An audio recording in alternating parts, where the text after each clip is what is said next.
What up? Me again. The more attentive viewer will notice that I've got a new hat.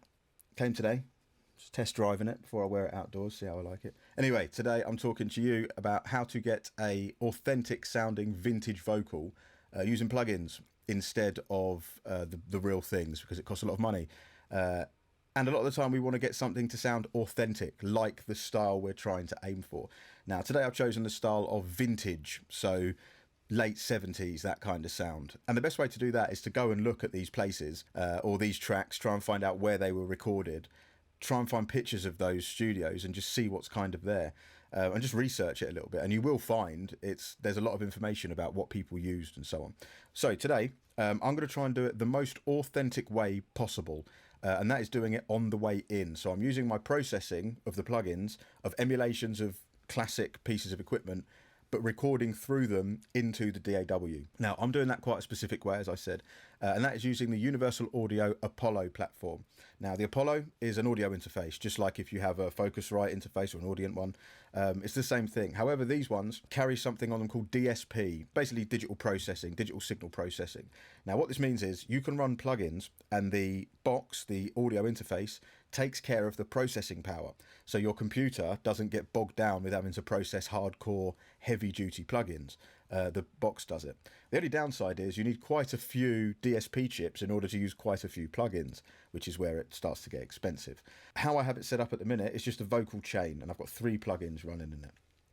Now, the vocal you can hear now, you can see it's recording in on the right-hand side. You can see that's my voice coming in. You can see as I talk, the signals here on the meter. We've got these little needles moving, shows a bit of compression going on. But today I'm going to talk you through the vocal chain, okay? Now, first of all, we'll start at the top, the microphone. This is the Blue Mics, the Blue Microphones Bluebird. It's a cardioid pattern.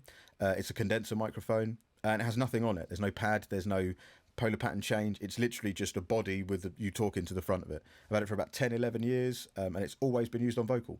I may have hit a couple of snares near it once or twice, but it's a vocal microphone. It's got a nice tone to it. And as you can see from the plugins, I'm not using any EQ because I like the sound of the microphone. Now, how this works, let me just zoom out for here a bit, so we get a little bit more of the vocal coming through that we can see. So how this works, the microphone goes plugged straight into the interface as normal. But as it gets there, it meets a plugin. Now, this is the Neve 1073 classic mic preamp. This is known all around the world for years and years as being like the go-to preamp for vocals. It's also used on keyboards, it's also used on mixes. People use it on literally anything. And the reason it's so good is because it is analog, and the more you drive the input, the more saturation you add to the tone of the sound. It's lovely. So what this does in the Universal Audio Apollo platform, which is this little slither over here on the left, it acts as like a mic preamp itself. So even though it's a plugin, it's running DSP, which means that it can run at close to no latency whatsoever. And it changes the impedance of the input that you plug in, some other voodoo-y stuff that I don't fully understand, but it just means that it gives you the truest representation possible of that hardware. So I'm running through this mic preamp. You see it's set to mic. I've set it to 50 on the dial. The good thing about these plugins is you can't see, there's no volume out, there's nothing. There's just, you do it, you turn it till it sounds good. Using these on the hardware version, 50 sounded amazing all the time. It was just fat and thick. So I've got that on. I've got a little bit of a low cut. I believe that's 80 hertz. It could be lower, it could be higher. I don't know. I just know when it's on, the rumble's gone. So that goes in.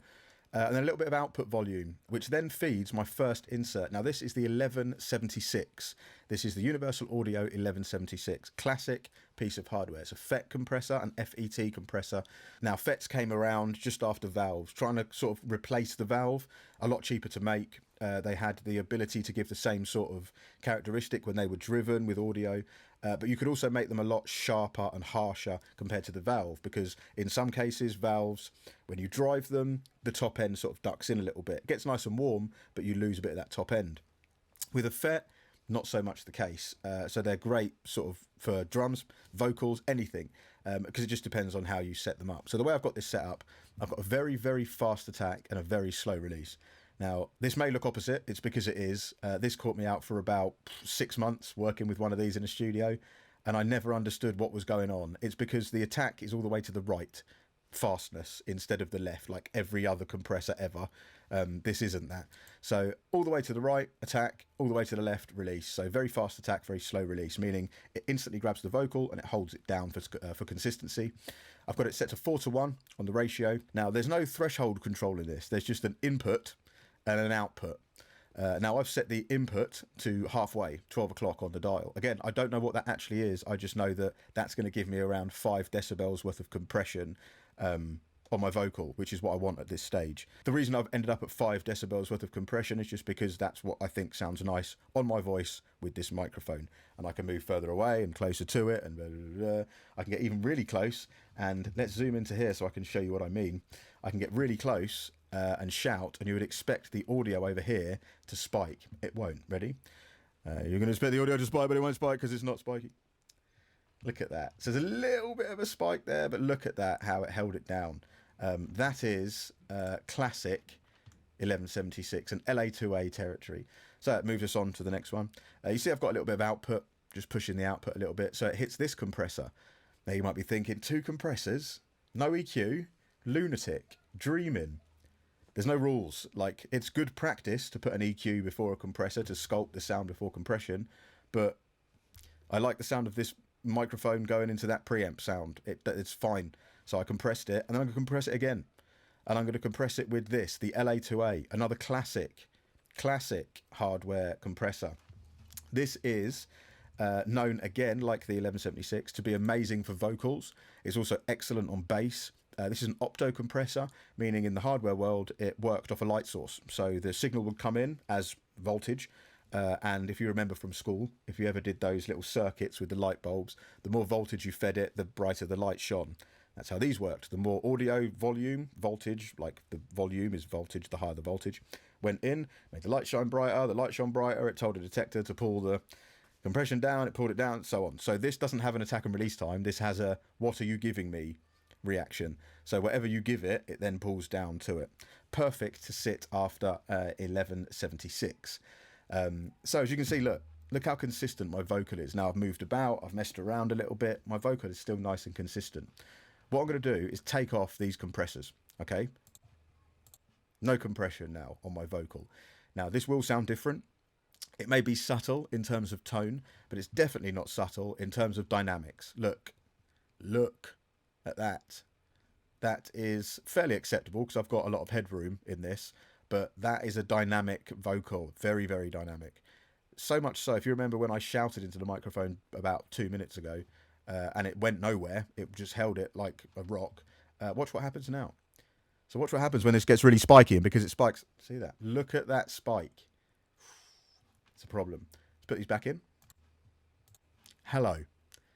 Listen to that podcast voice. This is what I like to call the Magic FM voice, or the Magic FM vocal. If you listen to Magic FM, you'll know what I mean.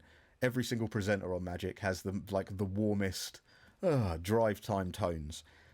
Perfect for that style of music. But this is a vintage vocal sound. I'm using the processors that would have been used back in the day, the era that I'm looking for. And I'm using it on the way in. This, what you can see, is the recording. I'm recording this down. This is being recorded down with this processing on. You can do this sort of thing in Logic, but without processing it on the way in. You can record a nice clean vocal and then put these processes on afterwards. Logic has both emulations of these two. The standard compressor in Logic, you'll find it in the dynamics menu. If you open that, it opens to like the normal platinum digital, I think it's called, like a little blue one. If you move along the circuit types across the top, you'll see there's about 5 or 6 different ones. One of them is called the Studio FET, which is this one. You'll see that it looks like this one. Mess around with it. Give it a little bit of input on the way in.